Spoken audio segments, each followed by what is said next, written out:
Hello there, everyone! Welcome to Brew Jackets. It's a fun Blue Jackets themed podcast. My name is Kevin, and joining me tonight is my co-host, Hefty Duck. We've also invited other people to come on the show like we always do. What if they come on or not? Different story. Oh, well. Anyways, a lot of stuff going on in the Blue Jackets world. The Blue Jackets have played 3 games since our last show, and unfortunately, they lost all 3, which is terrible, and I hate it. It is what it is, but there were still some good moments in all 3 of those games, and we're going to talk about that. There's some new news for the Blue Jackets outdoor game that recently came out. Some stuff that what the NHL has planned for that day, and what the rink is going to look like, and a whole bunch of other stuff. So we're going to talk about that. Jake Christensen and Zach Aston Reese recently signed new deals to stay with the Blue Jackets. So we're going to talk about that. Blue Jackets GM Don Waddell has come out recently and said that the Blue Jackets are going to be buyers at the trade deadline in some way, shape, or form. What's that mean for the Blue Jackets? We're going to talk about that. Adam Fantilli is awesome. He's been playing so good, and we're going to talk about that. We're going to rate some hockey jerseys and so much more. Welcome to the show, everyone.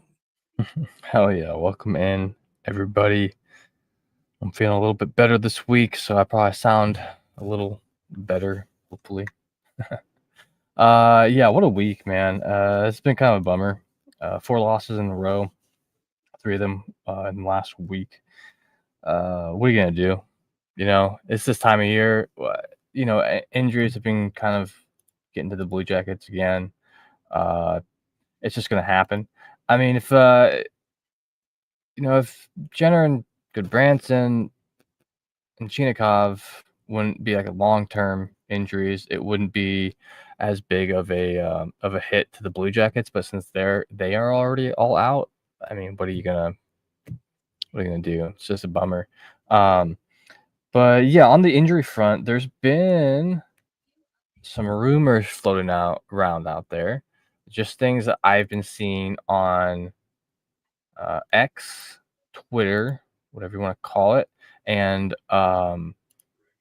I don't know how much truth is in this or anything. Like, this could be very well unsubstantiated. I don't actually know. Jason from the Hockey News Columbus, he retweeted a tweet saying, "How is this possible?"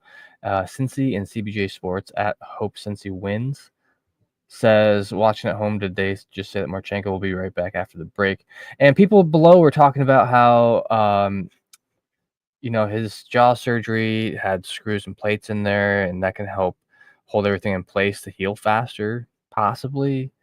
And since he does say later on, he says, if I had to guess, he misspoke, but they did say that he was fitted for a bubble helmet.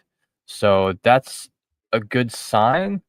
There is a whole break coming up. This whole week's not going to have any games in it for the Four Nations face-off, but here's hoping that wasn't misspeaking. I mean, it would be amazing if he is able to play sooner than later. It depends on a lot of things, a lot of nuances when you have fractures and injuries, because someone's small fracture from like the same injury could be turn into something big, or something could happen like with Monahan, where originally he was slated to only be out for like a little while, and then last month on the 25th, they're like, yeah, it's going to be 6 to 8 weeks, an additional 6 to 8 weeks. And then you're like, oh shit, now what?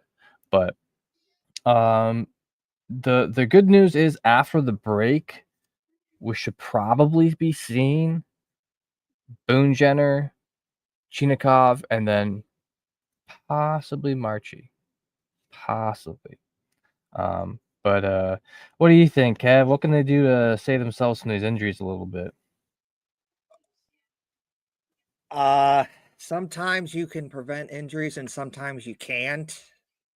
And a lot of this stuff falls into the category of you can't, because stuff just happens. Like Kirill Marchenko it's really not his fault. He's just on the bench waiting for his next shift to go out on the ice. And then puck goes into the Blue Jackets bench and he gets whacked in the face with the puck and, hurts his jaw. And that's the end of that. Can't really control that. And also, this is something to be considered too, is when you look at how Dean Evison is having the Blue Jackets play this season, he wants them to be very, fast, aggressive, direct, north south, grind it out sort of thing. And when you play that sort of style of hockey, you are more likely to put yourself in a position to where you could be getting hurt because of that style of hockey's more physically demanding compared to other styles of hockey. So, Yeah. Stuff like that is going to happen. The Erica Branson injury that he got, a couple games into the season, not really his fault. It's just, he slipped and then like Kent Johnson slipped and they went into each other and it happens. It just Yeah. You just can't stuff like that. You really just can't really stop it. You just can't. So it is what it is. And man, the Blue Jackets could really use Boone Jenner and Erica Branson and Dante Fabro and a Yegor Chinikov and a Krill Marchenko right Yeah. now. And we'll obviously get into that once we start talking about the games here. But generally speaking, I would say that the Blue Jackets really can't do anything about this because it's not really their fault. It's just, crap happens. And it's like, oh, okay, Yeah. I guess. Just playing damage control at this point, and I for one think that they've actually been doing a really good job of that. I mean, they're currently with these last 4 wins, they are outside the playoff wild card spot, which they were inhabiting. But even still, I really think that they're managing what they could. You can't, like you said, you can't control everything. I mean, and here lately too, we've seen Fantilli stepping up big, Sillinger, Kent Johnson. Uh, we're gonna see some of these other guys stepping up too. I mean, you can't discount Voronkov as well.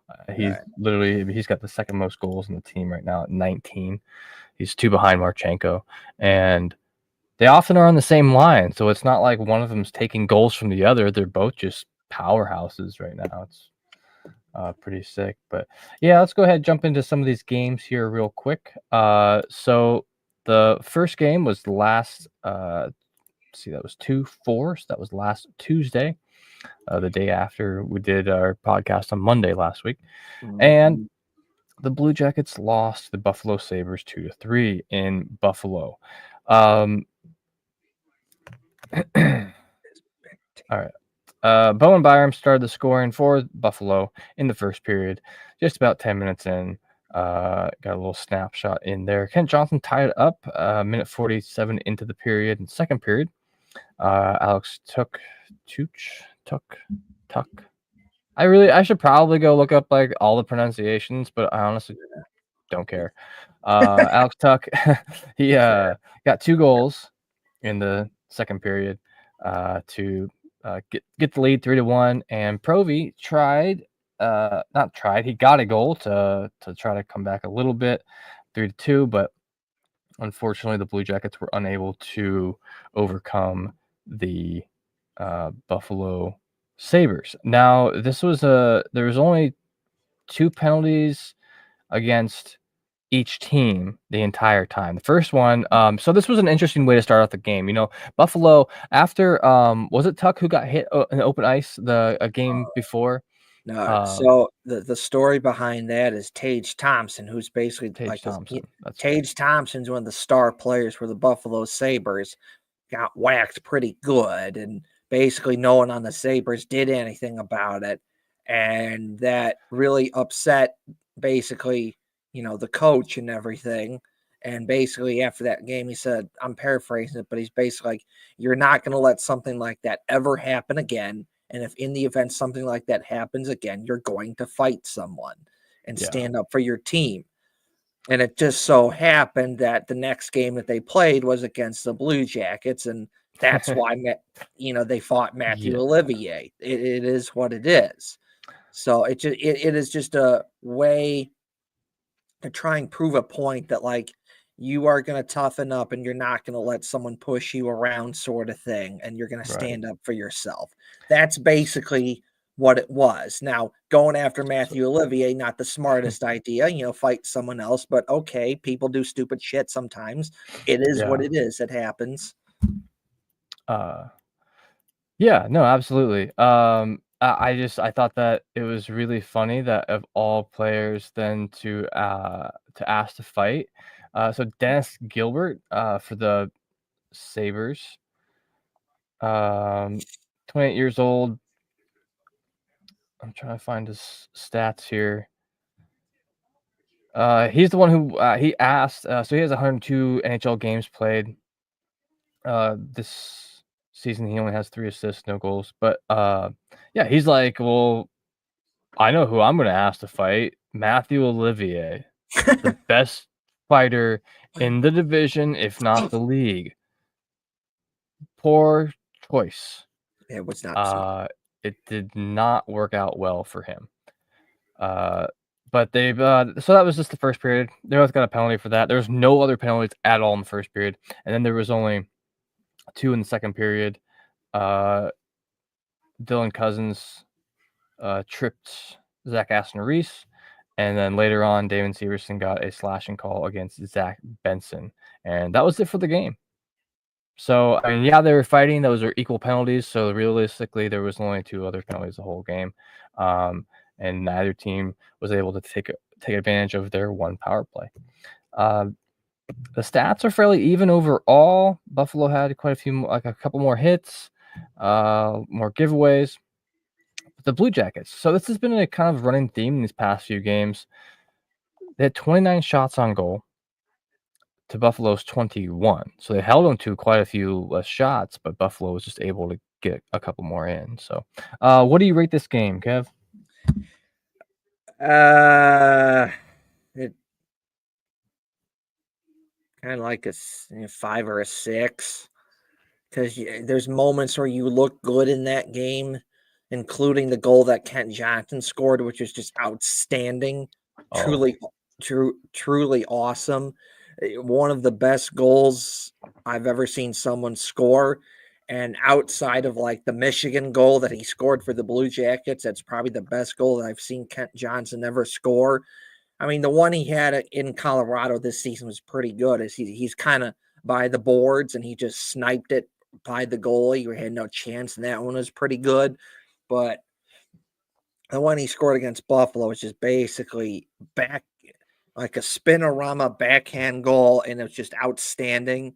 Yeah. So like that was cool. And then Ivan Provorov scored a goal, and that was cool. And the other good moments where you look good. It's just like the issue is just other parts of the game you look terrible. And because of that, that's what kind of did you in there, because 2 of the 3 goals that Buffalo scored happened because you couldn't get it out. And what happens when you can't get the puck out? Your defense can only do so much. They can only do so much. The goalie can only stop so much before you get scored on. That's what happened. You couldn't get it out, and your defense can only do so much, and boom, it's in back of the net because you don't get it out. You just can't do that. You just can't do that. So, it's an okay game. It is just Yeah. could have been better, but there were some good moments there. And Yeah, the that Johnson goal was something else, man. oh god, yeah, it Like, was number one on Sports Center hell recently. yeah. I'll describe what happens a little bit. So, I think it was who was wearing the bubble mask? Is that JVR? It was Yeah. James. So I think Provy poked it up to him. And then JVR like poked it forward a little bit over the blue line, and Ken Johnson was able to get there before the defenders on him. And he had kind of had two guys on him, mainly the one in front of him.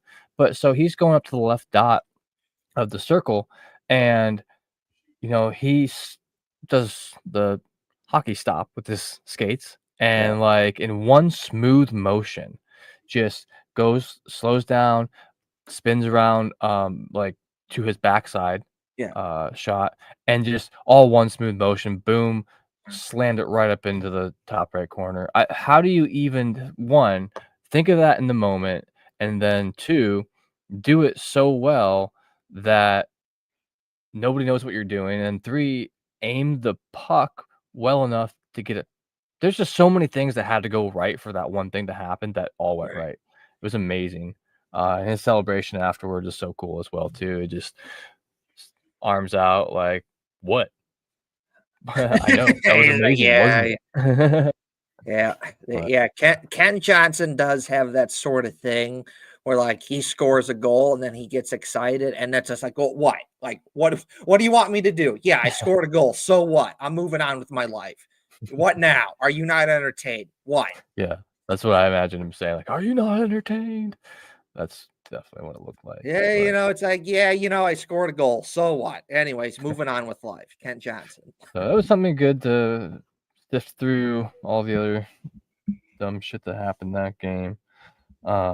Way it goes. The dumb shit kept going on, and this time the Blue Jackets were at home against the Utah Hockey Club. The second game they've played. They played 3 games before that. They played Utah and won in overtime, I believe. So this one is switched. Remember how I was talking about shots on the last one? So Utah had 33 shots on goal, where Blue Jackets only had 22. And this was also a problem in last night's game a bit too. But Utah ended up winning 3-2 in overtime. The Blue Jackets did pick up a point, but at the cost of losing the game. But Justin Danforth, he was back. So that is one guy who's back from injury. And in his first game back, he scored a goal, doing Justin Danforth things. It's his 4th goal of the season with an assist from Jordan Harris. That was about 6 minutes into the first period. And that was it for the first period as far as scoring went. Second period comes around. Lawson Krause for Utah gets a goal just over 2 minutes in, tied up 1-1. Ali Mata. Is that close enough to how I say that? Mata? Yeah. Fucking hockey names, dude. He scored the goal 12 and a half minutes into the period, and then Provorov tied it up to give the Blue Jackets yet another shorthanded goal for the season. And that was at the end of the second period. There was no scoring that happened in the third period. And then Dylan Genther scored 4.5 minutes into the overtime to win the game. So there were quite a few more penalties this game. Olivier Hooking, Severson got a roughing and a fighting against Michael Kesselring, but Michael Kesselring also got a fighting. Severson just seemed to kind of snap here. Because it was kind of a dirty hit, not on Severson, but different Blue Jackets player. No, it was Putia. It was a different kind of a dirty hit on Putia, and he didn't like it, and so he just kind of stood up for him and just fought. But then it's just like this game had 2 stupid penalties that didn't make sense, which is Matthew Olivier gets called for hooking when he was not even close, because the reason that the hook happened is because the Utah player was holding on to Matthew Olivier's stick, and Matthew Olivier's like, "Hey, hello," he's holding on to my stick here. Hello. And then they call it, and it's like, no, like that's no. And then the second penalty that happened is they called Damon Severson for roughing. Like, no, I'm sorry. That's no. Roughing is like, okay, I give you a cheap, you're not paying attention. I give you a cheap shot and I whack you. Okay, roughing, off you go. He didn't do that. you called it a roughing when he didn't do anything like that. He fought the dude, but it's like both guys wanted to do it. So, like, Yeah. give him the 5-minute fighting penalty. That's it. Don't like do the roughing. Like, no, he didn't do that. Like, why are you doing that? Just no. Yeah. It just no. Well, that Olivier penalty was really dumb because he got the penalty at 20 minutes. Literally, like, the period had just ended, and they were like, the refs blew their whistle, and were like, "You get a penalty." So I was like, "What?" And that's another thing is when that penalty happened, the clock stopped at like 0.2 seconds. So, like, there should have been another face off. I was thinking that too. I was like, "Wait, why is there not gonna be another face off then?" And then they just went into the locker room. So it's Like, like, no, like you okay. missed that. You missed something though. Like the clock stopped at 0.2. There should have been another face off there. Yeah. It just It okay, fine, I just guess. confused me.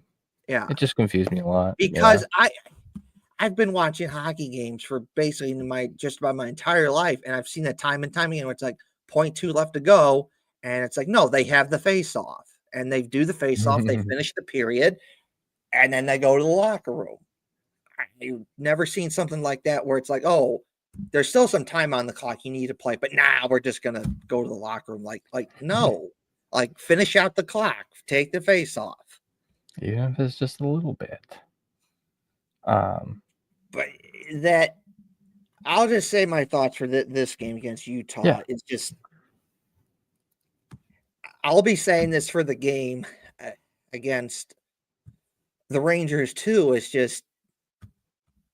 It's frustrating and disappointing because you had so many chances to put it away and you couldn't do it. And it came back to hurt you because then Utah puts it away. Adam Fantilli, wide open net, doesn't put it away. And then there's other opportunities too. You had opportunities in overtime to put it away. And it just not good. Yeah, that overtime went almost the full time. And then I understand. Okay, so it was in the defensive zone, so I get why you're putting guys like, Danforth and Corrali out there. Because, okay, you're in the defensive zone, win the faceoff, play good D, get the puck, fine. But it's overtime. I like those guys. They're good players, and they've shown they can score goals for the Blue Jackets, but that's not why you have those guys out there, generally speaking. Generally speaking, those guys are out there because they play good D, and you need to put a stop to it. So, like in overtime, I don't want to see them out there in overtime unless it's like go win a face-off and then get off the ice, get on the bench, let someone else out there. Yeah. Like it's overtime. We need to be thinking about, okay, we need to end this now. You don't want to be in a situation where you don't end it, you give the team a chance to win it. Or you get to a shootout and then you're giving the team another chance to win it. Like overtime, we need to put this away now, which in my opinion, that means every other shift, it's some combination of a Zach Werenski, a Kirill Marchenko, a Kent Johnson, an Adam Fantilli, a Cole Sillinger, a Yegor Chinikov. Like I want guys that are going to help put the puck in the net because I need to win this. So, but unfortunately, it just got to the point where you had chances to put it away and you didn't. You had multiple chances on the power play to put it away. You didn't do it. And eventually it came back to hurt you because Utah, they get a wide open chance in overtime to score and they score. And that's just that's the end of that. Unfortunately, I think this is one of those games that the Blue Jackets are going to look back on and be like, damn, like we should have had that one. Like we had chances to put it away and we didn't. And it cost us. And the Blue Jackets right now, they're one of those teams fighting for a playoff spot. The first half of the season is done and over with. We're now on a break. As of right now, they're looking like, hey, we're one of those teams fighting for a playoff spot. We could get in, which is awesome. But in the event that they don't get in, it's going to be like all the games like the one against Utah and the one against the Rangers and all those times that you had a chance to put it away in overtime and you didn't. You're going to look back on it's like, damn, if we would have won like one couple of those games, one or two, we could have gotten in, but we didn't. So, like, that's something to think about is that I want them to make the playoffs, but if they don't, I want to be it's like, well, at least you tried. You had a good season. You tried. It's just other teams are better, not just because, well, you had a good season. You could have made it, but you pissed it away because you had so many chances to put games away that would have put you in there. So, it's an okay game. Some moments where you look good. It's just, unfortunately, you had chances to put it away and you couldn't do that. And then you lose. And it is what it is. Yeah. Yeah. And it's kind of the same feelings about last night too. I mean, the game, you can't necessarily say that last goal was like, oh, the game was lost in the third period, because they had opportunities to score in other periods, and then they also had opportunities to stop the Rangers and other goals. Yeah. Once again, so last night the Rangers, they had 40 shots on goal. The Blue Jackets 25. I believe in the first period they had like 4 shots. It was a really rough one for the Blue Jackets.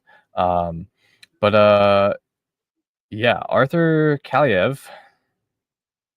I don't know if I'm saying that correctly. He started off the scoring for the game for the Rangers about 2 minutes in. He did a little wraparound shot that was nice goal. Kent Johnson then towards the end of the period, 14:31. Scored a goal with an assist from Werenski and Fantilli. Love to see it. And Justin Danforth, his second game back, scored his second goal in a row. Make it 2-1. Blue Jackets ended the first period in the lead. But just about 26 minutes and 40 seconds into the second period, Mika Zibanejad tied it up 2-2. Only for James Van Riemsdyk to score in the last few minutes of the period to make it 3-2 Blue Jackets. And, well, okay, I'm about to say what I was not going to say earlier, and this is that the Blue Jackets lost the game in the third period. Urho Vakanainen. I'm probably close on that, I think. Anyway, 2 minutes into that as well, into this period, he scored a goal to tie it up 3-3 for New York. And then in the final 2 minutes of the game, Will Coyle with an assist from Vincent Trocheck scored the game-winning goal to make it 4-3 New York Rangers. No overtime tonight, no luck on the Blue Jackets side. But with all the injuries considered, they played a decent game. It was just there was just these little mistakes you're seeing, and I don't know, maybe guys aren't used to playing on the same line with each other as much. They're having to move people around due to injuries. There's maybe not the same chemistry, whatever. Shit happens. But yeah, that was kind of a bummer of a game. But once again, another game that only had one penalty for each team. And once again, involving Damon Severson. And this time it was Vincent Trocheck. They both got unsportsmanlike conducts against each other for pushing each other around, roughing each other up. One thing I did not like to see last night was all the hits. Specifically, I saw Luca Del Belez and Kent Johnson kind of feeling like I felt like they were kind of being targeted by the Rangers, just to see like what the Blue Jackets might do or would do, and you could see the Blue Jackets pushed back, and I mean the hits weren't super uneven. New York did have 6 more hits at 24 than Blue Jackets 18, but it's just a rough one to watch. I hate seeing guys getting pushed around out there, but also they just were trying to play the game. They being the Blue Jackets, I mean, trying to play the game and win it by the game they're playing, not by just muscling people around. But I don't know, man. What are your thoughts on this one? My thoughts are similar to what I just said about the Blue Jackets game against Utah, which is basically you had chances to put, you played at moments where you looked terrible, moments where you looked good, played a pretty good game there. And again, you had chances to put it away and you didn't. And eventually it came back to hurt you. There's a couple moments that really stand out to me that really could have made a difference in that game. It's in the first period. You're down 1-0. You get a goal from Kent Johnson. It was an awesome play, basically set up by three of the Blue Jackets. Well, it was set up by two of the Blue Jackets Michigan guys, Zach Werenski and Adam Fantilli. Zach Werenski has the puck, and then like Adam Fantilli's kind of driving towards the middle of the net, and like Werenski kind of makes it look like he's going to shoot the puck, and then at the last moment passes it over to Kent Johnson, who is a wide open left-handed shot on the right side of the ice, scores and just blows it by Rangers goalie Jonathan Quick, and it was just an awesome goal. And then shortly after that, Justin Danforth scores. Jack Johnson, one of the other Michigan players for the Blue Jackets, he has the puck kind of along the boards. He shoots it, and puck bounces off of Justin Danforth's stick. It goes into the net. It's 2-1, and now you're feeling pretty good about yourself. You're down 1-0, and now you came back with two quick goals to take the 2-1 lead. And shortly after that, you almost made it 3-1. Puck goes to Luca Del Belluz, and he shoots it, just misses. There was an open spot right there. Had he done that, that would have been 3 goals within about a minute time span. And now, instead of being down 1-0, you're up 3-1. And that easily could have changed the momentum right there, because now everything is on your side and everything would have been against the Rangers. Because at that time, your Rangers, okay, you're up 1-0, you're feeling pretty good about yourself, you're playing a pretty good game there, and then, oh crap, now you're down 2-1. And then if that goal would have happened, then oh crap, now you're down 3-1. And coming back, and as you know, in the second period, they tied it 2-2. But it would have been harder to come back if you're down 3-1, because even if they scored that goal, they're still down 3-2. And then Luca Del Belluz, he had another chance to put it away. He couldn't do it. And then the one that really stands out, Adam Fantilli, wide open net. He couldn't put it away. Now, I will say this, though. This was a harder shot for him. He was wide open, and yeah, he should have put it away. But the reason why it's harder for him is because he was a left-handed shot on the left side of the ice. That's a harder shot for him. It's more awkward for him, and he doesn't have as much room. If he was like what Kent Johnson was, with the Kent Johnson goal where he's a left-handed shot on the right side of the ice, that's a way easier shot. He has much more room and all the time in the world where he can just get the puck, shoot, score. But when you are a left-handed shot on the left side of the ice, it's harder to shoot at. But so I'm going to give him that. I'm not going to be totally like ripping on him for missing it, because it is harder when you are a left-handed shot on the left side of the ice. Having said all that, it was still an open net, and he should have put that away. And then that really could have made a difference. And then just over 2 minutes to go, it's tied at 2. Zach Aston Reese has a chance to put it away. He doesn't. And shortly after that, the Rangers score, and eventually that was that. Didn't Zach Aston Reese just go off the crossbar? Mm-hmm. Oh, it was so close, Yeah, man. and You could see, but like, the fans near, like, they were already, like, starting to get up out of their seats because, like, it was close. yeah. Yeah, But again, bummer. I'm gonna give Zach Aston Reese a little grace here, just like like I did with Adam Fantilli. It's a similar thing. Zach Aston Reese just pinged it off the post, but it was a harder shot for him because again, he was a left-handed shot on the left side of the ice.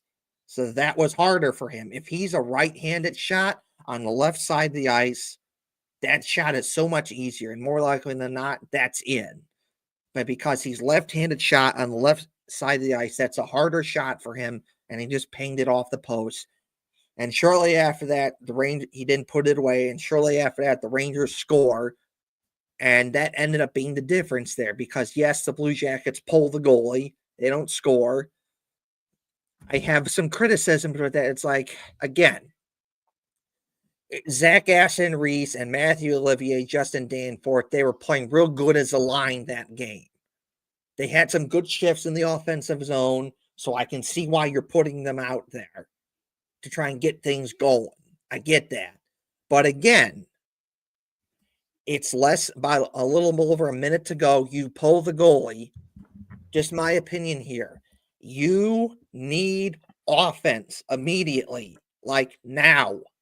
In that situation, again, no disrespect, but guys like a Justin Danforth and a Matthew Olivier and like a Justin Danforth and a Zach Aston Reese should not be out there. I need offense. So in that situation, I'm throwing out a Kent Johnson, an Adam Fantilli, a Zach Werenski. Give me a Cole Sillinger. I need offense. And if you still want to use like a Matthew Olivier, fine. Park his ass in front of the net. Like I need offense. Guys that where offense is not their like they can score goals, but that's not like what they're really good at. I don't need that right now. I need a Denton Mateychuk. I need a Zach Werenski. I need a Kent Johnson. I need a Adam Fantilli. I need a Cole Sillinger. If the Blue Jackets had Krill Marchenko, I need a Krill Marchenko. If they had a Sean Monahan, I would throw him out there. If they had Yegor Chinikov, they had a Boone Jenner. If they had those guys, I put them out there. That is just my only criticism that I have of that is just, at least in my opinion, doing a armchair coach thing because is For sure. in that situation, I need offense. Yeah, I I'd need agree with that. offense. So, like, we need to score a goal here. No disrespect to you, but some of these guys, I'm not putting them out there in this situation. If it's the opposite of this situation, like the Blue Jackets are up a goal and the Rangers pull the goalie, then yeah, I'm putting a Justin Danforth out there. I'm putting a Sean Corelli out there. I'm putting a Matthew Olivier out there because those guys are really good at that sort of stuff where you need to play good defense, where you need to block shots, where you need to grind it out and get it out of there. That's what they're really good at. It's just situational awareness, in my opinion, that in that situation, when you need a goal, I'm putting offensive guys out there and not guys who are more better to the grind it out, block shots, defensive style sort of game. That's Yeah, just me, though. It is what it is. You had sometimes where you look bad, sometimes where you look good, sometimes where you had chances to put it away, you didn't do it, and in the end, it cost you. yeah, yeah, and they just couldn't catch any sort of extra break. New York was not going to give that to them. You're not just going to get goals. Although maybe sometimes with like Marchenko out there, it seems like it because he's just that good and it makes it look easy. But yeah, let's And that's another thing is, it's 3 games, it's a small sample size, but we are seeing what not having Krill Marchenko is doing to the Blue Jackets. We are seeing what not having Dante Fabro is doing to the Blue Jackets. And we are seeing not having Boone Jenner, for the most part, it's been fine. it hasn't really been that much of an issue. For the most part, not having an Erica Branson or a Yegor Chinikov, generally speaking, hasn't been that much of an issue. But when you don't have all these guys, plus Kromarchenko, plus Dante Fabro, you really see the difference now that the Blue Jackets are just not as good. They're just not as good. Expect in these situations, in these last 3 games where it's kind of tight, not a lot's going on for you, and you need a goal. It's really making a difference there. And it's not even being disrespectful to the Blue Jackets. It's just telling the truth that you not having a guy like a Kromarchenko or a Boone Jenner or a Yegor Chinikov hurts offensively, and not having a guy like an Erica Branson or a Dante Fabro is hurting defensively. And even to a certain degree, not having Boone Jenner, he's really also good at defense too, and faceoffs and penalty killing. That also hurts as well. So it's like when you have all these guys that are not there, it is making a difference. You can see it, unfortunately. So this is just why that the break that the Blue Jackets have right now, which is a 2-week break, they don't play until February 22nd, which is a Saturday against the Blackhawks. This is why this little 2-week break thing that they got to do right now is so much helpful and beneficial for them, because extra time to get these guys rested and ready to go, and they're going to come back and they're going to be ready to go. Yeah. No, I fully agree. It's hard to like point at something and be like, no, we're gonna blame this for with the losses and everything like that. But we've seen it before. We saw it last year before that. I think this year it's been a lot better as far as injuries go. We were talking about earlier. Freak accident's gonna freak. Like the thing with Marchenko, it's just how you can't prepare for that. What do you do? You just can't. So yeah, but maybe it's my opinion here. Maybe I just took this for granted because this season, last couple of seasons, guys get hurt and other guys step up, and the Blue Jackets still find a way to win some games. So even this season, I'm thinking, oh well, crap, they don't have Boone Jenner or Yegor Chinikov, or they don't have Sean Monahan or whatnot. They don't have Kromarchenko, and you think, ah, crap.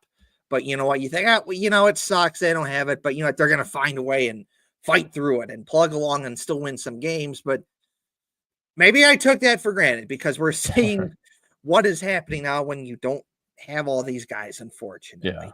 Well, there's a solution possibly on the horizon, other than obviously them feeling better, healing quickly and coming back. Like we mentioned at the top of the episode, Don Waddell said the other day at like a press conference or an interview where the Blue Jackets are planning on being buyers this year at the trade deadline. I don't even remember when the trade deadline is. Usually it's like the first week in March or something, right? I'll just look that up in 2 seconds. What time? March 7th? Mm-hmm. Yeah, that sounds about right. That's usually it.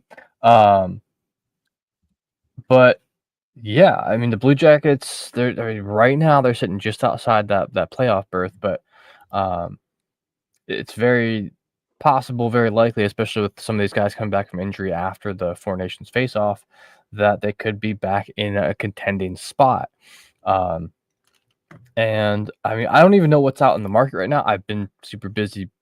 I haven't had as much time to follow the entire NHL, but there's going to definitely be some teams who are sellers that have some players on it that might be of big interest to the Blue Jackets. Now, something to note is the Blue Jackets, since the beginning of the season until now, have had like the most cap space in the entire NHL.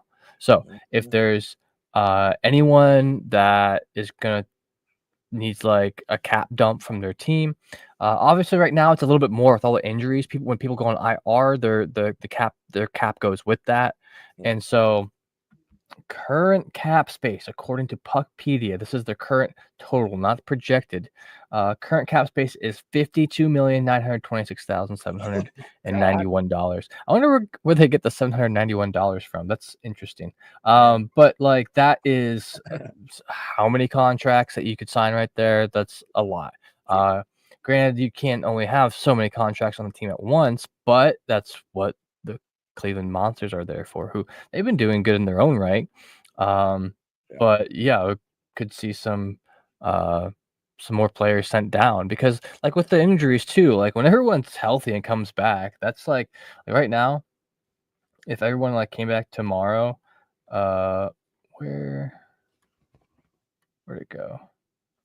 That would be Chinikov, Fabro, Jenner, Monahan, Marchenko, and Goodbranson. That would be 6 players that have to be moved out of the way.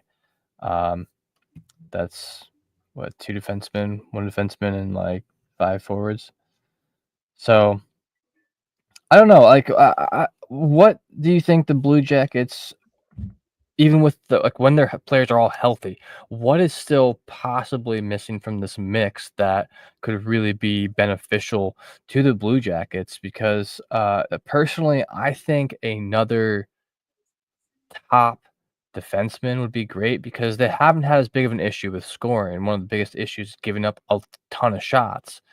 Um, and so maybe having someone who's maybe a more defensive minded forward than two. It's not like the Blue Jackets have been playing bad. Losses are going to happen, but they've been generally on the winning side of things, above 500 for a big portion of this season. Yeah. So, you know, um, but then maybe having another some more depth for when injuries are going to happen. Um, because you never know what could happen come playoff time too if the Blue Jackets are in a playoff position. Right. What do you think? What would what would the Blue Jackets want to add? So a common thing I've seen is a lot of people think that Don Waddell would go after kind of, let's say, a guy like a top 9 sort of guy, a guy that you can count on to play like first line, second line, third line minutes if you need it to be, and can chip in offensively here, here and there. So a guy that like he's not cheap, but like he's not going to be expensive, kind of like that middle sort of thing. Maybe you get like a draft pick or a prospect too. You ship out some contract as well. Hey, I'll get Yeah, this, but I want a prospect or a draft pick or something. maybe And then, someone kind of like Fabro. yeah. He's And got a like, 2.5 mil contract. yeah. Not And bad. all right. And then if you get that player, you get that prospect or draft pick, you can either use that in another trade at the trade deadline, or you use that in the off season to get someone, or whether it be the draft pick at the draft, or you use that draft pick and or prospect that you got in that hypothetical deal, and you use that in a trade in the off season to get something like that's probably it's going to go something like that. Recently, saw an article from the First Ohio Battery. They do some Blue Jackets coverage, and I've read some of their stuff, and I like it.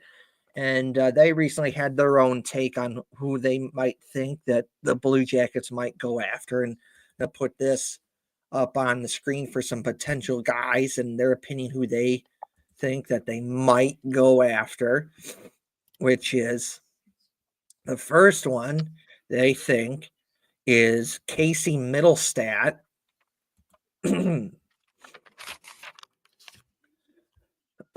is currently playing for Colorado. And it says Casey Middlestat, the asking price might be too high for Columbus's liking. The player would likely need to be evolved, but certainly Middlestat checks all the boxes in this the Blue Jackets are looking for. He can play any forward position, but historically as a center, he has 2 years left on his current contract. After this year is an affordable term of $5.75 million annual average value. He's on pace for third consecutive 50-point season. And at 26, he's young enough to potentially be part of a nucleus years to come. For whatever reason, Middlestat just hasn't meshed well with the Colorado Avalanche. since being traded there last season. Frank Cervelli of Daily Faceoff reports that the Avs are willing to move him, but how motivated they will be is to how motivated they would be is to so how motivated they would be to do is so unknown. And interesting enough, Casey Middlestat has been a guy that's been in rumors to the Blue Jackets and other teams as well for a bit now, because again, the issue for the Blue Jackets has been center. What are you going to do with center? And he's obviously a center, so that makes sense. So it's something to consider. So I thought that was interesting. They Yeah. also they He's also young, think but, like, I would not be, disappointed to see someone like Casey Middlestat come over to the Blue Jackets. I mean, he was yeah, a former first rounder. He's only 26, but has quite a lot of experience in the NHL, 414 games played. This year, he's played 57 games, has 9 goals and 23 assists, so that's a good center to put in there with some of the big goal scorers that the Blue Jackets have as well. He's gonna pass it. He's gonna find those spots. So, yeah, who's up next? another guy that they think that maybe they could get is Brock Besser. And if watching some videos that the hockey guy's done, in part because he's a big Canucks guy, that Brock Besser is one of those guys that he has been at times where it's like, oh, he's going to get traded, and then times, oh, he's not going to get traded. And for whatever reason, he's just continued to stick with the Canucks, even though when there's been those times where it's like, oh, he could get traded. But I can see why, is because Brock Besser has shown time and time again that he is a goal scorer. And he's, as it says, last season he scored 40. So, and he probably have, he's about a 20 to 40 goal scorer, and that's valuable. Those guys are kind of hard to find. So there's that. You could see why someone like that could Yeah. happen. He's got 18 goals this year so far. That's huge. 17 Yeah. assists, 35 points in 48 games. So Fantastic player, yeah. there's that. I've also seen Minnesota's name pop up to him like a lot, that they've the Wild have been really aggressive in trying to get him for years. It just hasn't worked out because, well, they have horrible cap space because they bought out Ryan Suter and Zach Parise. And because of that, they, for the most part, can't really afford to do anything. If they do, it's usually like a bargain bin contract for like $1 million or $2 or something like that, or a $750,000 contract. And they were one of the guys that were trying to get Patrick Laine, but in the end, Patrick Laine shot it down. But also, in the event that Laine did go there, again, they're horrible cap space because of the Zach Parise and Ryan Suter contracts that would have gotten in the way, and there would have been some maneuvering, and so it happened. So maybe I'm just throwing this out there based off of what I've read. Minnesota's been trying to get him aggressively from what I've read. Maybe he goes there, but according to this, from what First Ohio Battery says, having spent his entire career so far with the Vancouver Canucks, the 27-year-old Besser has a career high 40 goals last season. Has scored. Now it's 18 thus far, 2024, 2025. But as in Vancouver ponders his future, Malta reports have stated that the Besser, a potential free agent, could be made available, while Waddell indicates that the preference is players with time left on their contracts. Besser's status could lower the asking price while still giving the Blue Jackets a solid option at right winger that could potentially fill in for admirably for Marchenko if his injury is more severe than expected. Besser is one of the two Canucks that could draw the Blue Jackets' interest. More on that in a moment. So something to consider there, Brock Besser, maybe. Next, Another experienced guy too. He's 27 years old. He's about to be 28 in like a few days, actually. yeah, Um, Minnesota native, also a first rounder. He went 23 overall, yeah. um, and he has 527 games played in the NHL. So next up, they think that maybe you go back and you get Gus Nyquist again. Of course, yeah, I know, but it could work out because you know what? When the Blue Jackets had, Gus Nyquist, um, for the for I want to yeah, like 4 seasons, he was a good player for the Blue Jackets. He was Mister Reliable, consistent guy.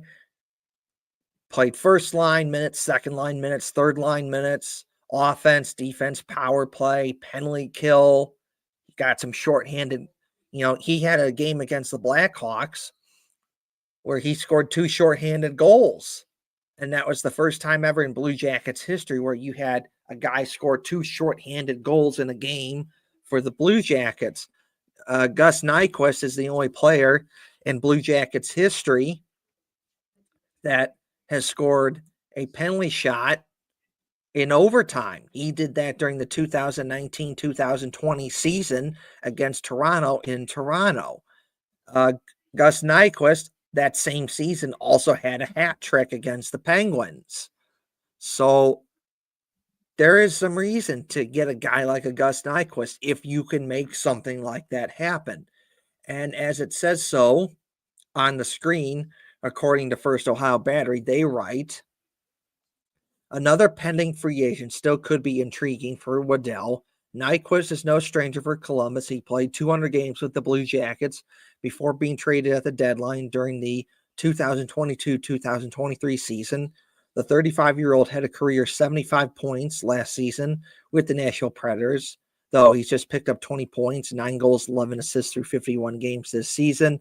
Unless Nashville makes a serious push over the next few weeks, the asking price for Nyquist could be ideal for Columbus to add the versatile forward. So if you go out and you get a guy like a Gus Nyquist, I'd be okay with that. No, it's nothing against Gus Nyquist. It's just a minor critique. So like Gus Nyquist, his real name is Gustav Nyquist. And like when he would score a goal for the Blue Jackets, they would announce it as Gus Nyquist, not Gustav Nyquist. And then the graphic that they would show on the scoreboard, it would be a picture of him. And then, but the picture of him, it would say Gustav Nyquist. So like, Didn't they call him Goose too or something? They did that too. But so like, I guess my thing is, and then like Gus Nyquist apparently doesn't like being called Gustav Nyquist. He likes being called Gus Nyquist. So like that's just something that like I never got is like, so you announce it as Gus Nyquist, but yet the Blue Jackets up on the scoreboard when he scored a goal, it was Gustav Nyquist. And like on the Blue Jackets website, when you would go to the roster, it said Gustav Nyquist. So like I'm not exactly sure what's going on there. So like if he comes back, is that going to be the same thing like that? Or is it if he comes back and is it going to be like, no, it's just Gus Nyquist all the way? Like he scores a goal and we're announcing it Gus Nyquist. And when we put his picture up on the scoreboard, it's going to say Gus Nyquist. I know. I'm just wondering if that's going to happen. Shit. That's just me. So he is a little bit older. He will be playing in the Four Nations battle or face off here this coming week, and he's gonna be playing for Sweden. He was a 4th rounder, 837 games played in the NHL. So big on the experience, which is what Waddell liked, earlier in the season. So I'd imagine he wouldn't shy away from someone like Gus as well. I think his contract is pretty team friendly as well. But this year so far, 53 games played, 9 goals, 11 assists for 20 points. Just putting up some reliable numbers. Probably looking to get anywhere between 10 to 15 goals out of him in a season, and probably similar for assists or so. But he is 35. That's getting up there. So, but he would definitely already have chemistry with some of the players at the Blue Jackets already. He played with a lot of them, Mhm. but yeah, I mean, I would be interested. I wouldn't be opposed to that. I think there are some better options out there, but if some things fall through, I wouldn't be disappointed in seeing him back on the Blue Jackets. I No. think he's a good player. But is there anyone else? Yes, they say Oliver Bjorkstrand. Owen would Where is like that. Owen for this? Owen's And sick today, by the way. He couldn't make it today. yeah, yeah. So of course we have a little group chat on Twitter, and you know, using his own words, I'm paraphrasing it, but he basically says that he's sick and his voice kind of sounds like what Robert F. Kennedy Jr. sounds like, and so it's like, okay, Hey, I'm sorry, guys. I can't get on today. That's what I'm yeah, imagining him sounding like right now. yeah, Oh, and Owen. yeah, and like I'm not even making fun of Owen or Robert F. Kennedy Jr. how he talks and everything. So like I am. it happens. But Sorry. for my own selfish purposes, I just would have liked to have Owen on the show so I could just hear him talk to see if he was actually right. But that's just me though. And Um no, but like if where's Owen? Because he would be on the show if he saw the Oliver Bjorkstrand, yeah. Because yeah. he's a big Oliver Bjorkstrand guy, and I get it. He was a good player for the Blue Jackets. But it says right here after signing the late Johnny Gaudreau during the summer of 2022, the Blue Jackets were forced to deal Bjorkstrand to the Seattle Kraken to make the finances work. It was obvious Bjorkstrand enjoyed his time in Columbus, and with the Kraken making it seemingly make making seemingly any of their veterans available with the deadline this season, a reunion certainly like a possibility. Bjorkstrand can play either side of the wing and still has one more year at 5.5 million left on his contract after this season. He has 15 goals with the Kraken this season. And Yeah. again, kind of like the Gus Nyquist thing is like, we know what Oliver Bjorkstrand is. He's played for the Blue Jackets before.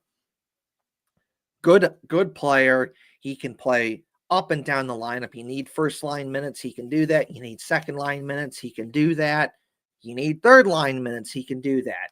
You need power play, he can do that.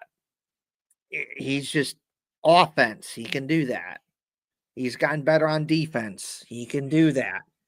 And but the thing with Oliver Bjorkstrand that really stands out is the dude has a really good shot. He scored some goals with the Blue Jackets where it's like he shoots it and it's like, man, how did he do that? Just blows it by the goalie. And it's like a shot that very few other people have. And it's like, man, how did he do that? Yeah. And he did that again and again and again when he was with the Blue Jackets. So if he came back, I'd be okay with it. We know for a fact our good friend of the show, Owen, would definitely like it. And kind of like I'd be okay with it. And like Gus Nyquist, he's played with a lot of these guys on the team, so what it'd be like. And so, And it'd be neat to see him play with someone like Kent Johnson as well. Or maybe Johnson being able to, okay, like, I don't know, like for Bjorkstrand, because at this point Bjorkstrand's he's a league veteran. I mean, he's been in the league for 9 years. This is his ninth season, I believe. 1, 2, 3, 4, 5, 6, 7, 8, 9, 10th season, but I believe. And out of those 10 seasons, half of them, 5 seasons, he's gotten more than 20 goals in those seasons. And he was on pace for even some better ones and other seasons. It's just the season was either shortened or uh, cut short or whatever. yeah, And I mean, this year he's already at 35 points, uh, 15 goals, 20 assists. That's a solid player. He's 29 years old. He'll be 30 by the in about a month or two. I can't count days. About 2 months, it looks like. But he's been with the Kraken for 3 years now. But yeah, there's still a lot of players here that has played with him, and I would be one to welcome him home with open arms. I'd be curious how he would feel about that. Obviously, he spent a lot of time here. He knows the area. You know, he had a house here, I'm sure, and everything. But you know, everyone you know he would have dealt with is gone as far as front of house, except for John Davidson, obviously. But he's not. Yeah. He doesn't have like any sort of control like he He did. he's just he has an advisory role now. That's Yeah. that's what he is. And then sometimes like he's called games when Jody Shelley can't Oh do it. yeah. So like he's I done always that, but like he's like that. that, and he's just kind of like an advisory role, just there if like, hey, if Don Waddell or someone else needs some help or some advice, they can go to him and say, hey, what are your thoughts on this? And he'll, Yeah. help out with that. Why this man didn't have as much power as he did previously. Yeah.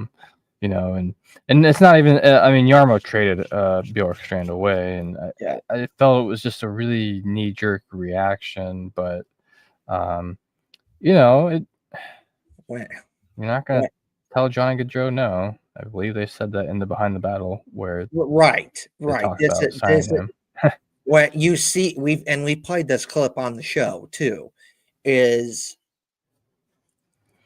that particular day when Johnny Gaudreau signed, before that even happened, the big news of the day was we got Erica Branson for a 4-year deal. That was the big news of the day. And like, oh, cool. All right, we need help on defense, and we get some help on defense. And Erica Branson shown he can be a good defenseman. He's 6'5", 220, and physical. And then hey, sometimes he sometimes can give you some goals, but like when he does give you a goal, it's usually just like a slap shot where I'm just gonna put everything I have into it and just slap the crap out of it and just blow it by the goalie. Like those, and that's been true. Is that like when Erica Branson has scored a goal for the Blue Jackets, that's been the type of goal that he scored. It's just, all right, let's go. I'm just gonna slap shot and I'm just gonna blow it right past you, and you have no chance. There really hasn't been any other goal that Erica Branson has scored with the Blue Jackets. That's it. It's just slap shot, and I'm just blowing it right past you. Yeah, So I would like, not want to be in front of one of those. no, no, I would I I would not either. It's like, have fun with that. Just slap shot Erica Branson, 6'5", 220, just putting everything you got into it. Slap shot, blow it by the goalie. You got no chance. So like that was the news of the day. You get Erica Branson, you help out your defense. And then that was the big news of the day. You were not, and you had a press conference, and the Columbus media was there. And Bob McElligott had an interview with Yarmo talking about getting Erica Branson and a bunch of other stuff, and that was it. That was the news of the day. No one else is expecting anything else.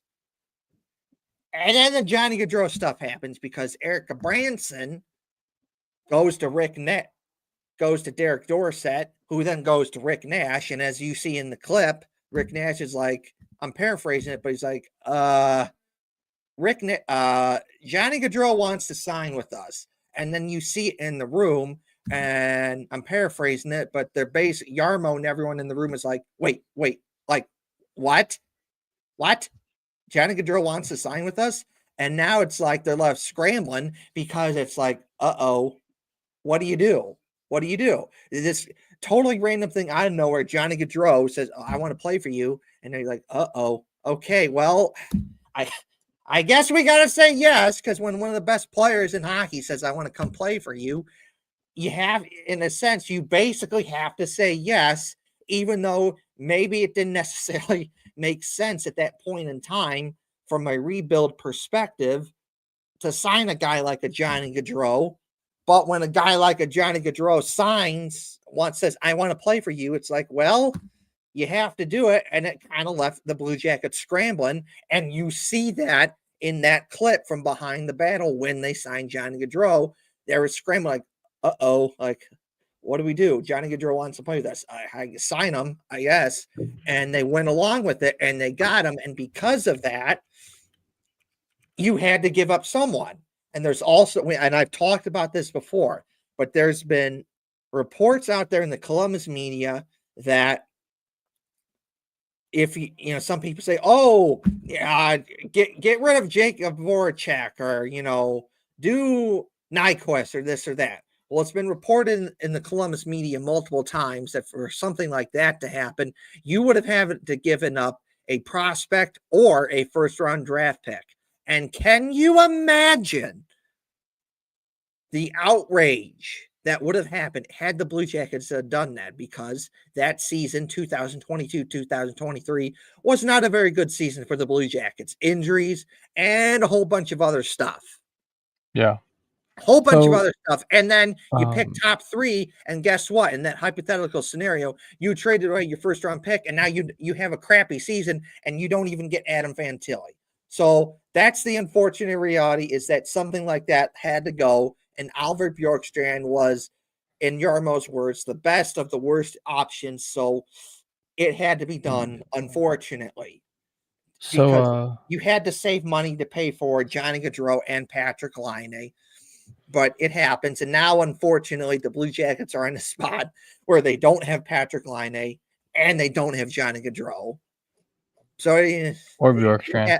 Or Bjorkstrand. So it happens, but I would be okay if you brought back Oliver Bjorkstrand. Yeah, I wouldn't be opposed to it. Was there anyone else on that list there? Because I have one that I want to talk about real quick. Let's see here. Yanni Gourde. So I'll just read it. It says, Yanni Gourde, Bjorkstrand's teammate in Seattle, seems like a dream fit for the Blue Jackets. Like a couple others here, Gourde isn't a player left with term left as much as he's a player that just fits for what Waddell and the team seems to be looking for. Gourde is out with an injury right now, but is scheduled to return shortly after the Four Nations break. Given the pending free agent status, the asking price could be low for a versatile veteran with copious amounts of playoff experience, 83 games. And the thing with Yanni Gourde, he was just a really good player for the Tampa Bay Lightning and part of those runs to the Stanley Cup final and all those teams that where the Lightning have been good for years and making the playoffs, including the Stanley Cup final and getting some of those Stanley Cups. Yanni Gourde was on those teams, and he's proven that he's a versatile guy that can play up and down the lineup. And they put you put him first line, second line, third line, he was fine. You put him with a Stamkos or a Kucherov, and he was fine. You put him with a Braden Point, he was fine. Or if you put him with third or fourth line guys, he was fine. That sort of versatility is, you'd take that if you could get someone like that. So, yeah. And then, they also say Elias Pettersson, the Blue Jackets have been connected to that. That'd be good, but I'm not as much for that because you'd have to give up too much. But yeah, according to First Ohio Battery, just a little quick recap, they think it could be Casey Middlestat, Brock Besser, Gus Nyquist, Oliver Bjorkstrand, and Yanni Gourde. Okay, Hefty Duck, what guy do you want to talk about? I want to talk about someone from the Pittsburgh Penguins. And I understand there's a lot of rumors going around about Sidney Crosby and a possible trade with him, and that's not who I'm talking about. Although, if the chance comes up, I think, you should get Crosby. But anyway, I'm talking about Rickard Rakell. And he's a 13-year veteran. He's 31 years old. He's had multiple 20-plus goal seasons. Right now, he's got 25 goals, 23 assists for 48 points. And I kind of joke about this, but yeah, I picked him up in my fantasy league, and I didn't realize, I guess, how good he was or was going to do. Well, he is currently going to be So he is in the 1, 2, 3, 4, 5, 6, like the fifth year of like a 6-year contract. So he's got 1 year left next year at a base salary 3.6 million, but a cap hit of 5 million, which is well within the budget. I don't think you'd have to give up very much for him. But I mean, he's a Swedish-born player. He is, like I said, he's a little bit older of a guy, so he's got the experience there that Waddell liked earlier in the season.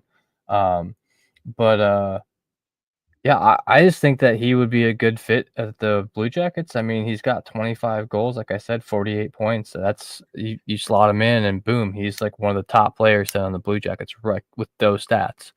And um, just looking at it, because I just imagine Pittsburgh's going to be selling at the deadline, and same with I was going to say that too with the Yanni Gord or Bjorkstrand, is that they're Seattle's going to be sellers at the deadline probably too. I mean, they're just so far out right now,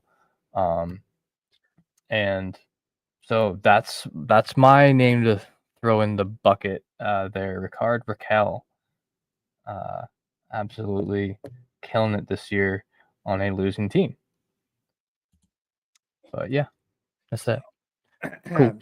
Next So we're thing kind up, of here at the end. Oh, okay. next, What else you got? well, we got some new news to talk about, the new news about the Blue Jackets outdoor game I'd like to share. So I have this on the screen. Well, not yet. I got to put it up on the screen. But here it is.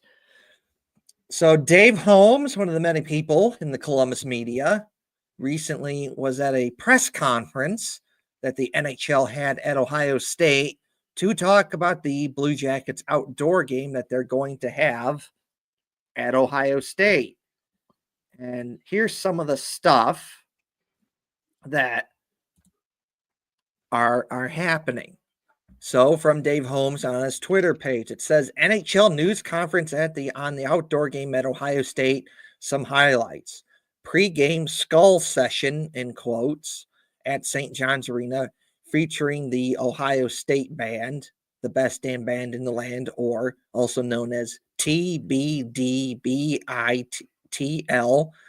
CBJ Blue Jackets, and a concert from OAR. 21 Pilots will have a concert at the first intermission. Starting February 17th is when the construction of the hockey rink at Ohio State for the Blue Jackets outdoor game will start. 300 construction workers will be there.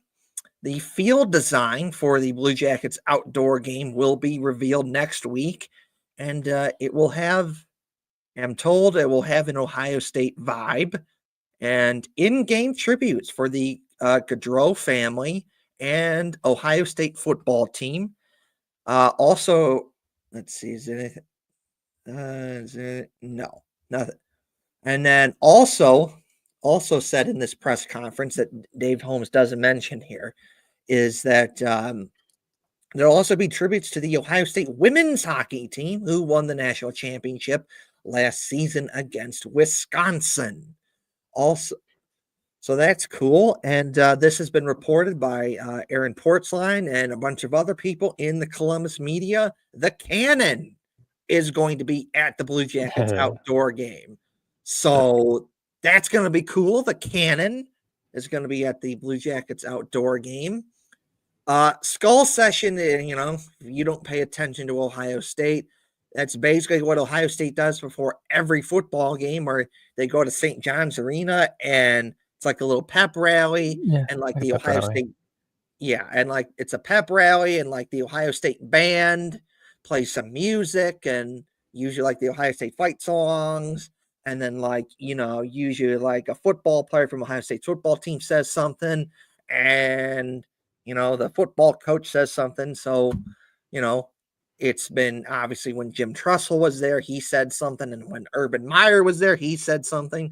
And now Ryan Day's the coach at Ohio State. So now he says something before the game. So they're basically kind of going off that sort of style with, a little Ohio State thing. And then obviously the Blue Jackets will be there. So, that's cool. And then also before every football game, like all the Ohio State football players and like Brutus and like Ryan Day, they all walk from like St. John's all the way to the shoe. The Blue Jackets are going to be doing basically that sort of thing. So a little tribute to Ohio State doing that. So, that's going to be cool. But man, the cannon at the Blue Jackets outdoor game, that's something I've always wondered, like, come on now, the cannon's got to be there. The cannon's got to be there. Mhm. You got to find a way to get the cannon there. And then to find out from Aaron Portzline and a bunch of others in the Columbus media that the cannon will be at the Blue Jackets outdoor game. That's awesome.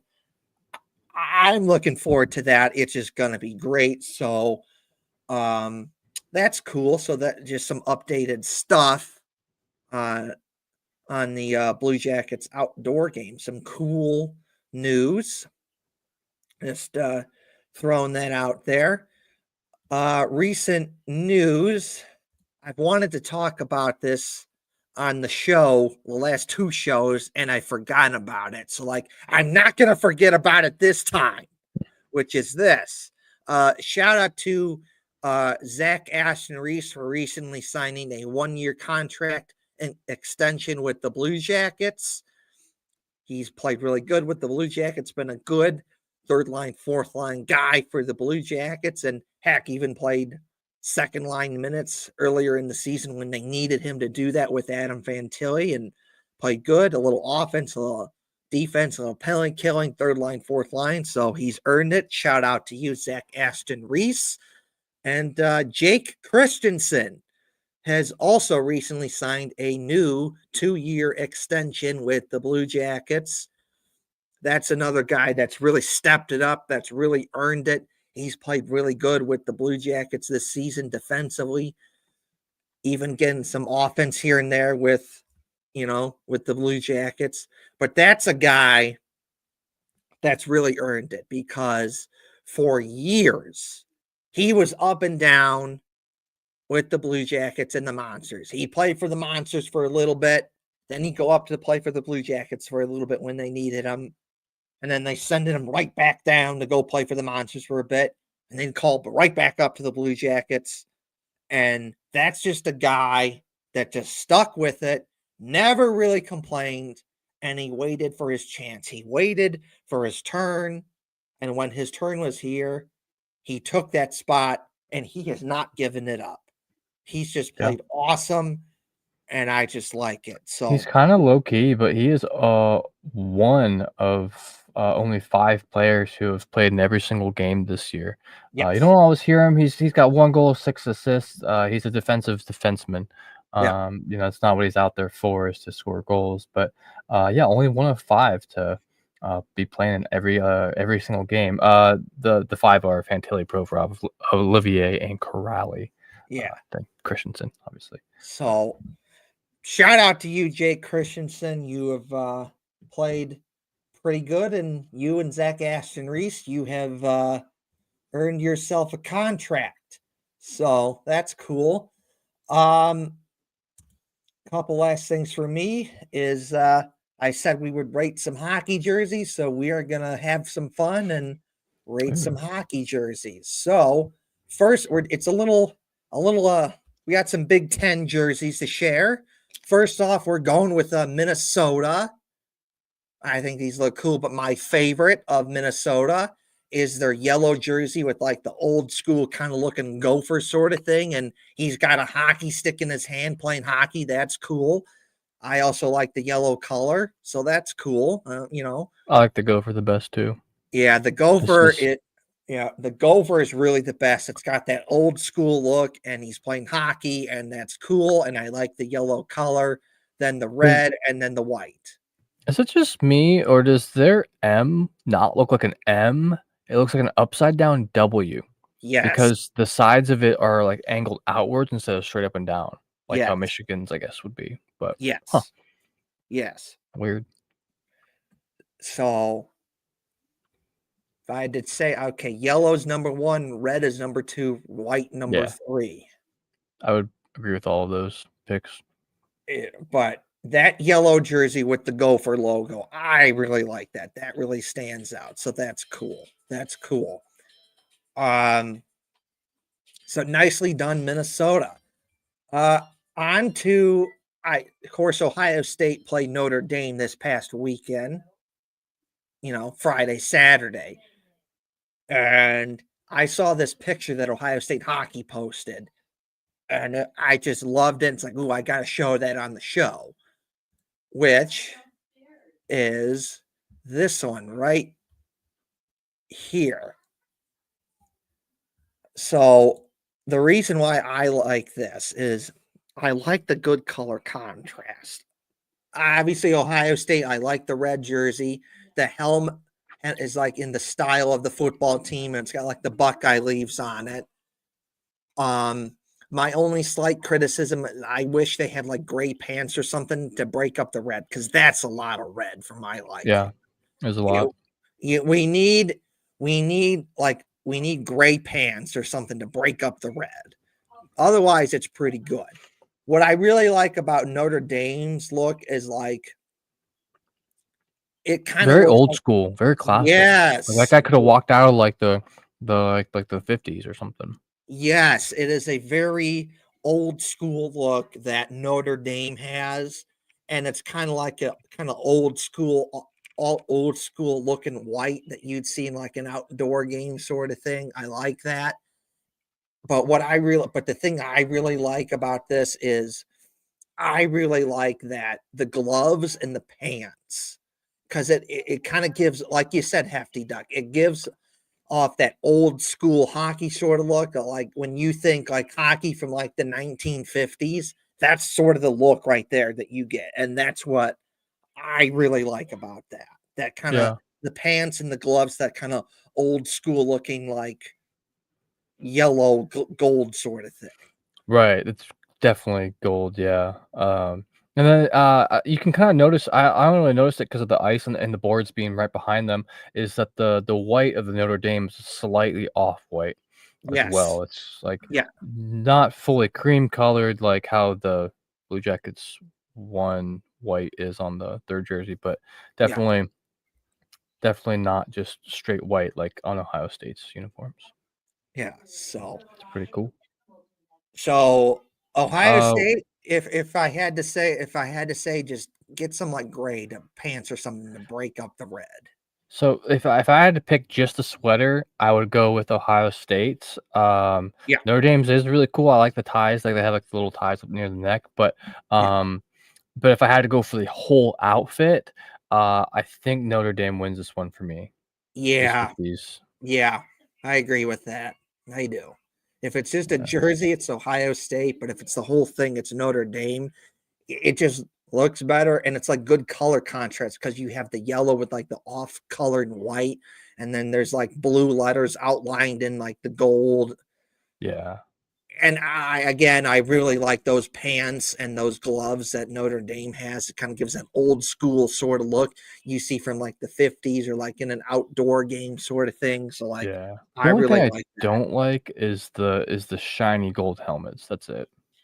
Well, That's yeah, they're probably doing what Ohio State is doing and basing it off what the football team wears. right, right.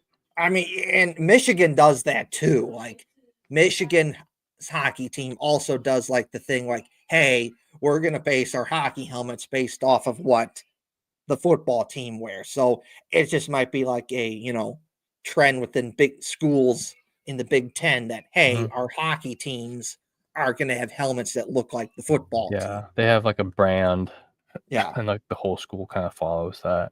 yeah, I totally get that. yeah. So, all right, on to the next one. Um, is I do have is this alternate jersey that the Wild wear, which is kind of based off of what the North Stars wore. And full disclosure, I have one of these jerseys because I made a trip up to Minnesota to see the Wild play. Mhm. And the game I went to, the Wild won 4-3 in overtime, and they wore this jersey. And it's just like, yep, that jersey looks awesome, and I gotta get it. I gotta get it.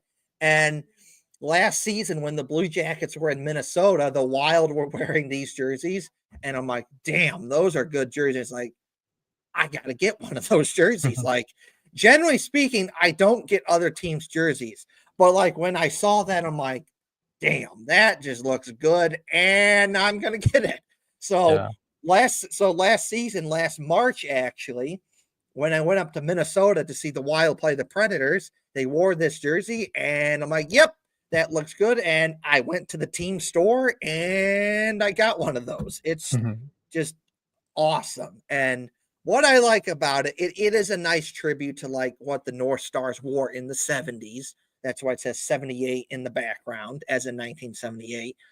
And good color contrast, the green helmet, the white shoulders with like the yellow stripes in the green jersey. Then you got yellow stripe with the white. And then they're doing what the Blue Jackets are doing with their outdoor game, is that the captain and alternate captain have the state of Minnesota on their jersey, and the Blue Jackets obviously have the state of Ohio. But I like that when teams put the state of where they're from on there, and they have Yeah. like the C and the A on it. So overall, good jersey. I got one myself, and you should Yeah. definitely. And the Wild now have this as their third jersey now, so it's like You it's just know, awesome. I've often wondered how it would look if they got rid of the maroon color. And this is my only critique for the whole thing is that now I understand they are going for a North Stars look, which I believe was just green, yellow, and white. There Yeah, was no maroon. That's something the Wild added in when they moved there. yeah, Um, but just maybe, like, one, like, little line, maybe go in between, like, the yellow and the white or something, but I yeah, also understand why they left it out, but I do like that maroon color, yeah. or red, or whatever the hell it is. Well, that's great. It's reddish. I will say this though, that my if I do have, it's a small critique of it, is that the logo, while it looks very nice on the jersey, because it's mostly, it does kind of blend in with the jersey. Like you do have to Yeah, like look close, real up close to look at it. Like when the Wild had their first edition of the first edition of the retro jerseys, it was basically a white version of this, which it looked good and the logo looked better on the white version of this compared to this, which then their next retro is basically a similar version of this, and that those jerseys were so well received by Minnesota fans that they basically brought this jersey back and made some slight changes to it. Being there's a shoulder patch that says "State of Hockey," and then like the captain and alternate patch. That's basically, and then like the NHL logo on the collar is different, but everything else is fine. But overall, pretty good jersey there from the Wild, and there's that. Next up, let's see here. Gotta find it. Um, we've talked about this before, but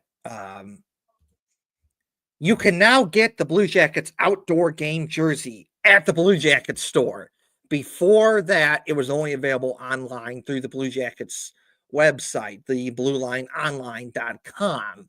You can now get it at the Blue Jackets store in person. And I have that jersey. I ordered it online. And when I first saw that jersey, I was like, I'm not so sure about that. The shade of blue looked goofy, and it just didn't look stuff I like, but it just didn't look goofy. And then you see pictures of it, and you're like, oh damn, that looks good. And then when you see it in person, like I have, it's just like, wow, that is just awesome. They they really did a good job with it. I like that shade of blue. I like the big cannon on it. The silver on it is awesome. It's just good color contrast. The blue, the silver, the red, a little bit, you know, here and there. The cannon, I like the shoulder patches, but it takes inspiration for like what part of a like the belt buckle sort of thing of what on the cappy that the Union soldiers would wear. The chevrons based off what the Union Army would wear. And I also like this. I don't know if this is true or not, but I'm led to believe it probably is true that allegedly that the Blue Jackets wanted to have Buckeye leaves on the helmet, and Ohio State shot that down like, no, you can't have that. That's trademark. And then the Blue Jackets are like, well, screw you. We're doing it anyways. And they put Buckeye leaves on the collar. I I like that sort of thing. Like, you can't do it, trademark. And the Blue Jackets are like, yeah, no, screw you. We're doing it anyways. Buckeye leaves on the collar. So just overall, I just love it. This is just a damn good jersey. I'm glad that I have it, and I'm glad that the Blue Jackets have this jersey and that I get to see this jersey in person. Not only when I go to the Blue Jackets store, but when you go to the Blue Jackets outdoor game at Ohio State, it's just going to be so cool to see this jersey in person. Nicely done, Blue Jackets. Oh, yeah. But any thoughts on this jersey, Hefty Duck? No, big fan. Big fan of the silver and the can logo in general. I like that they kept it simple because these outdoor games are supposed to it's going to be like the kind of collegiate theme Ohio State thing, but they're kind of like a throwback time to like old school pond hockey, and I do like that they didn't overcomplicate it with a lot of stuff on the front. It's just the logo. Which to me is a little more old school. Just because that's how it was. The only critique I have of it, and I don't even really mind it when I've seen it in person, I think it'll look good against the pants, is the very bottom silver stripe on the jersey itself. The ones on the sleeves are really cool. It's like the chevrons, like the rank insignias for like the Blue Jackets were based off the Civil War Union Blue soldiers, and so yeah, that one's pretty cool. And I don't know if do you look in the background of that image, you see there's a sweatshirt up on the wall with the Canon logo that I've low-key been staring at a lot. And you've noticed how the sweatshirt at the bottom has a red then blue line, and then a silver stripe, then blue, and then red, and then blue at the bottom. I think that would have been pretty neat for the jersey, but I really want that sweatshirt. That's sick. Yeah. You're not alone. Many people have said, like, damn, that sweatshirt looks good. I want it. And you're not alone. I am one of those people too, like, oh God, that sweatshirt looks good and I want it. So, I may or may not get that sweatshirt when I'm in Columbus for the Blue Jackets outdoor game. Just saying. My buddy has like a similar one to that, but it's like the third jersey colors. Yeah, and that one's really cool too. I wore it yesterday during the game. I have just one like that too, where it's like a sweatshirt, but it looks like the Blue Jackets third jersey, and it's in the Blue Jackets third jersey colors, and it's got the cannon on it, and it's got like the third jersey striping on it. So like I know what you're getting at there, Hefty Duck. It's almost a hockey sweater, but it's got a hood. Yes. I think that's so cool. Yes. Like, yes, that's what I would say. What I would say what it is. It's like a hockey jersey, but it's a sweatshirt sort of thing, which is sick. Oh God, it is just so good. It just it really. Yeah, I'm looking forward to seeing these like a bunch of these in the stands. It'll be awesome. Well, people are already. I've already seen pictures of it, of people wearing it at the game. It's just like that good and that popular. It may be one of those things for like years from now where you see people wearing this jersey all over the place. I still see a lot of people wearing the second retro jersey, the black with the blue shoulders. Yeah. You still see people wear that jersey because it's everywhere. It was a well-received jersey compared to that, red ripoff Capitals jersey that barely anyone wears. Oh my God, I know, right? That was so weird. I'm sorry, we're the Blue Jackets. No red jersey. I just no. I will not accept that. The Redcoats was a different war. It was. And I'll always remember. So October 2021, I was there for the first 2 home games of the season. And I was at the team store, and it's like, Oh God, there's red jerseys everywhere. They did not sell well. People have sent the message like, nope, like we're we're not buying this because there was just a crap ton just Yeah. sitting there, just like no, nope. Meanwhile, people were buying the the whole. I saw people buying like the home and away and like third jersey, Cannon jerseys, like it was nothing. It's like, oh, okay, well that kind of tells you the message right there, Blue Jackets, on what jersey was really popular. Yeah. Not the red jersey. People that at that point in time of October 2021, they were buying the home, the away, and the third jersey. Um, Got to give a shout out to Zach Werenski. He's now have 21 straight games with at least a point in it That's for as so a sick. defenseman, which is just ridiculously good for a defenseman. Ridiculously, ridiculously good. It's just wow. Yeah, I It, can't wait to see what he does in the Four Nations face-off here coming up too. Because I mean, that's he's easily like the top defenseman in the league right now. I think. There might be a couple people giving him a run for his money, but not many. oh, Not many at all. not any at all. So, let's see. Where is it? Okay, gonna play this video that Ohio State posted to promote the outdoor game. It's just really cool. Anyways, gotta back this up. I don't know. I think we might be able to actually play sound on this. But there it Yeah, is. that's probably fine. This is towards the end of the episode anyway, so if we get copyright, we get copyright struck. Yeah, it's whatever. Mhm.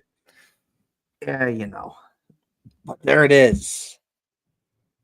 A little shot of The snowy shoe where the Blue Jackets will be in. Oh God.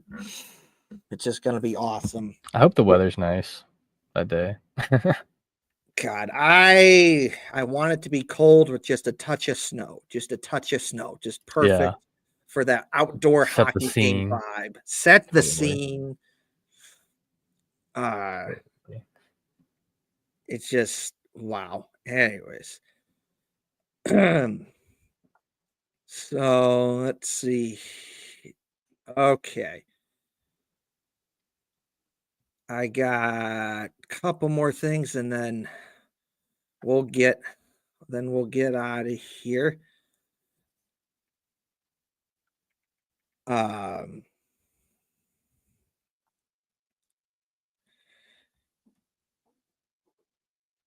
Anyways, so first things first. Gotta stop sharing for a sec here. Maybe where did that go?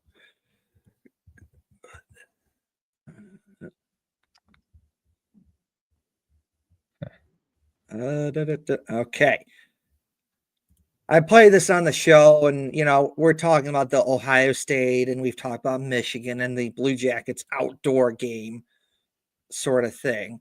So I'm gonna play it again just for funsies because it's people having fun with the Ohio State Michigan rivalry, which is the context of this is the day before Ohio State plays Michigan, the Blue Jackets play a game, and the Blue Jackets beat the Calgary Flames 5-2, and Adam Fantilli had a 2-goal game, and they won that game 5-2, and Adam Fantilli is one of the stars of the game, and he gets interviewed after the game by Jody Shelley, and at the end of the game, Adam Fantilli says, I thank you very much. I love Ohio, but go blue this weekend, saying go blue, showing support for Michigan.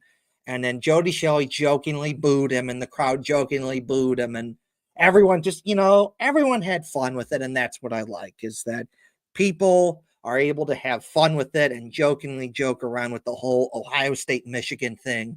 So That's cool. I'm going to play this video a couple times. So here it is. Adam Fantilli showing support for Michigan.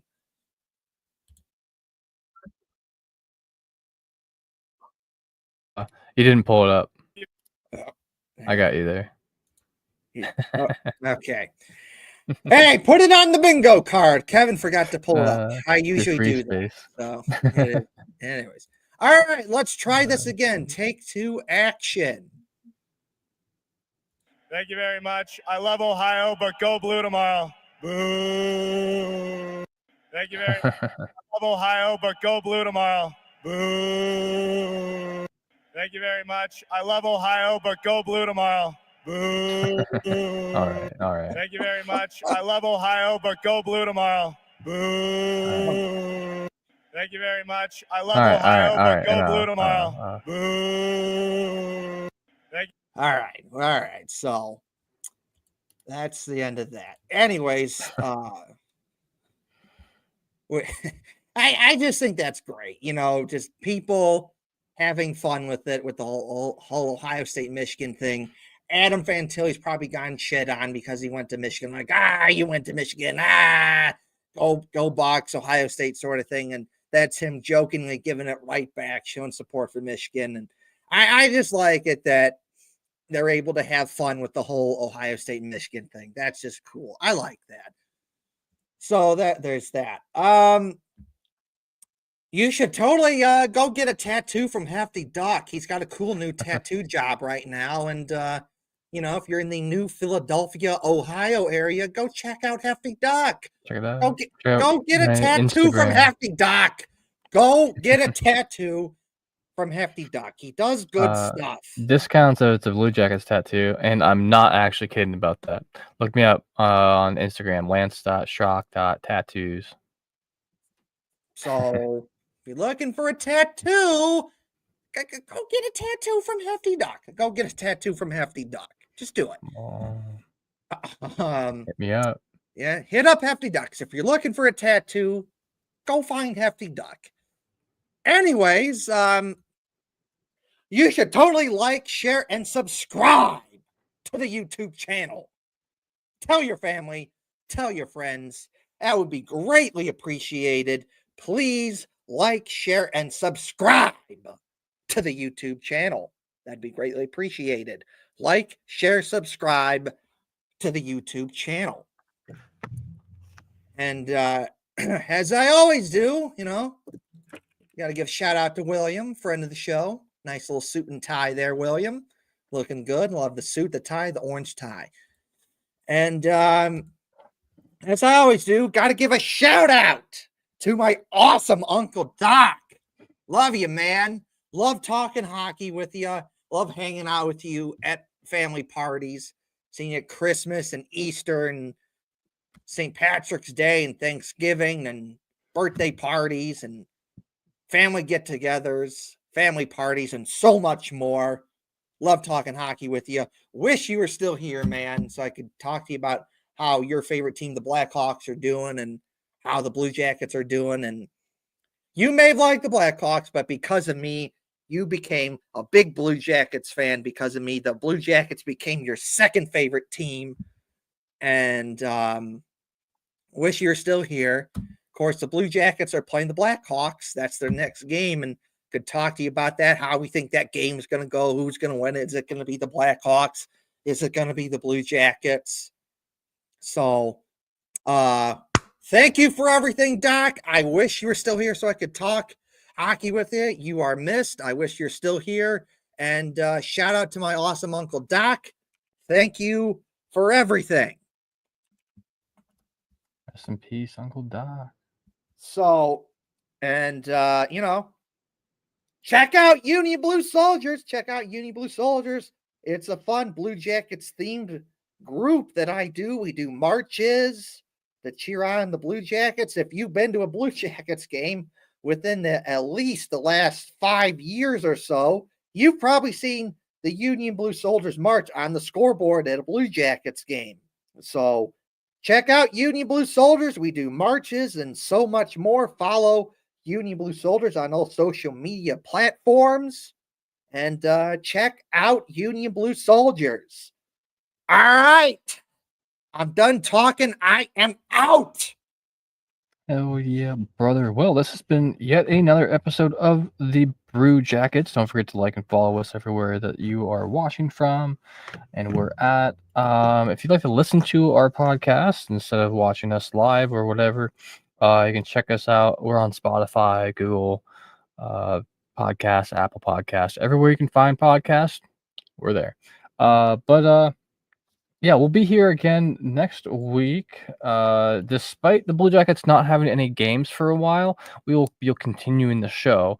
There's just some other things that we've been wanting to talk about this whole season that we just don't have time without talking about all the games and everything. It takes up a good like half the episode usually, if not more. Yeah, we'll still be here. I think is next week a Sunday one still? Yeah, next week is a Sunday one. And Sunday at shout 3. out to Adam Fantilli. You have been awesome, and you've been an awesome player for the Blue Jackets. You've really stepped it up. Shout out Adam Fantilli. You've been an awesome player. You've really stepped it up. You're playing big time minutes now, especially with Sean Monahan out. You've just played awesome. You've been fun to watch, and you've really stepped it up. So Adam Fantilli is awesome, and shout out to you, Adam Fantilli, for really stepping up and being an awesome player. Yep. It's been doing great this year's sophomore year.